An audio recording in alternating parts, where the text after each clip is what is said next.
Assalamu Walaikum. Hello friends, how are you? Welcome back to my another video. In this video, I am going to show you how to draw 3D shapes in Microsoft Excel. Let's get started. At first, you have to open your workbook. Now we want to draw 3D shapes. Go to the Insert menu. Select the Shape drop down menu. We can see here many shapes. Now I am select the decagon shape. Then draw the decagon.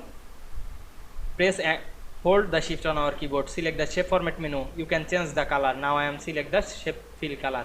You can make the outline none. Then select the effect and choose the bevel and select any bevel. Now I am select this bevel. Then click the shape effect drop down menu. Select 3D rotation and rotate the shape 3D. Now we can see we draw 3D shapes in Excel very easily. I hope you enjoyed my video. Please like, comment, share and subscribe my channel. Thanks for watching.